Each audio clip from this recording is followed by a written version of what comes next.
ketika seseorang mengingkari satu ajaran Islam, maka Islamnya batal. Dan ketika seseorang meninggalkan satu ajaran Islam, maka Islamnya atau imannya bisa hilang atau bisa berkurang. Karena iman mencakup seluruh amalan, mencakup seluruh ajaran Islam, sehingga dia bisa bertambah dan berkurang. Bertambah karena kita melakukan amal-amal ketaatan itu, berkurang kalau kita meninggalkannya. Dan bisa sampai hilang sama sekali kalau kita meninggalkan atau menyelisihi pokok-pokok keimanan.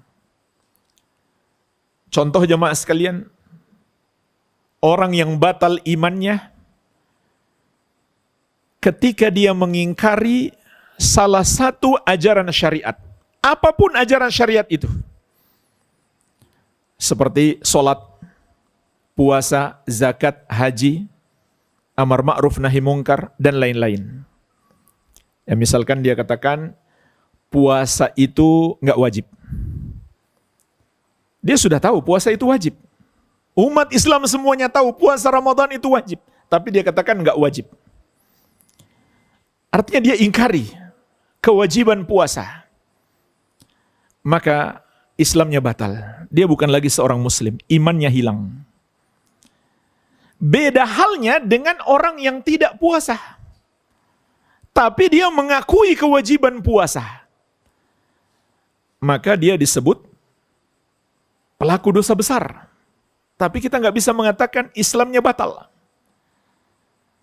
Namun kalau dia mengatakan puasa tidak wajib, maka itu membatalkan keislaman, menghilangkan keimanan, bahkan walaupun dia puasa.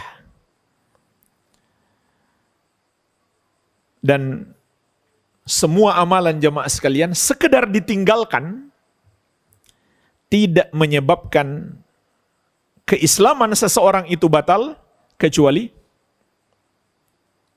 apa? Kecuali sholat. Jadi selain sholat, puasa, zakat, haji, dan lain sebagainya, selain sholat, sekedar ditinggalkan tidak membatalkan keimanan. Tapi sholat membatalkan keimanan. Namun jemaah sekalian, mengingkari kewajiban puasa, mengingkari kewajiban haji, mengingkari kewajiban zakat, maka itu membatalkan keislaman, menghapus keimanan, walaupun orangnya puasa. Tapi dalam hatinya dia tidak setuju dengan kewajiban puasa. Dia ingkari. Dia tidak akui sebagai syariat Allah. Apalagi kalau disertai dengan kebencian. Ini lebih parah lagi. Ini pembatal keislaman yang lain. Dalam surat Muhammad ayat ke-9 Allah menegaskan, "Dzalika bi annahum karihu ma anzalallah fa ahbata a'malahum." Yang demikian itu, yaitu mereka menjadi kafir karena mereka membenci ajaran yang Allah turunkan, maka Allah menghapuskan amalan mereka. Dan lebih parah lagi kalau disertai dengan cercaan, celaan, atau kata-kata penghinaan, perendahan terhadap ajaran Islam. Ini pembatal keislaman yang lain, bahkan walaupun main-main, apalagi serius. Sebagaimana Allah ingatkan dalam surat At-Taubah ayat 65-66.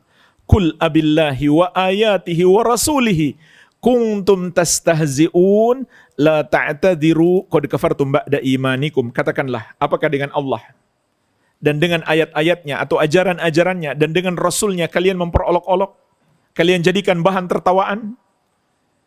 Tidak usah kalian mencari-cari alasan. Maksudnya walaupun kalian main-main, qad kafartum ba'da imanikum, sungguh kamu sudah kafir setelah sebelumnya kamu beriman. Artinya jemaah sekalian, orang yang beriman itu adalah orang yang menjauhi semua dosa yang membatalkan keimanan.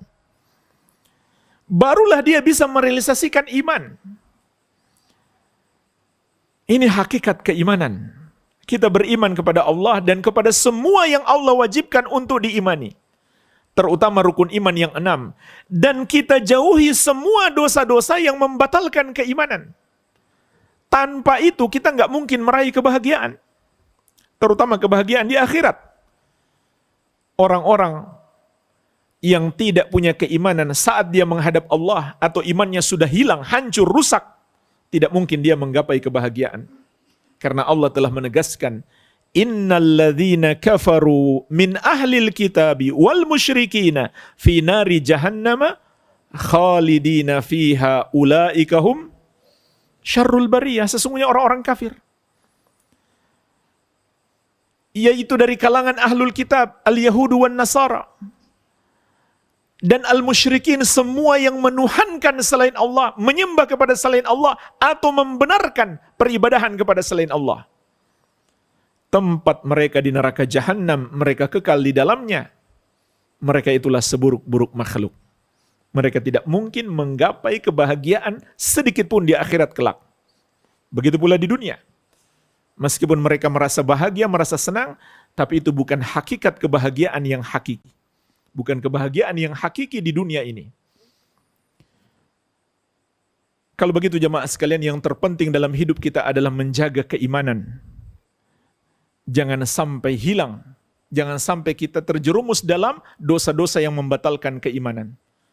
Lalu apa yang disebut dengan amal soleh? Amal soleh itu adalah amalan yang sesuai petunjuk Nabi Muhammad SAW dan dibangun di atas dasar keikhlasan. Itulah kategori amal soleh.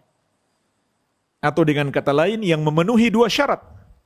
Ikhlas, dilakukan karena Allah semata, dan ittiba, meneladani Rasulullah sallallahu alaihi wa ala alihi wasallam.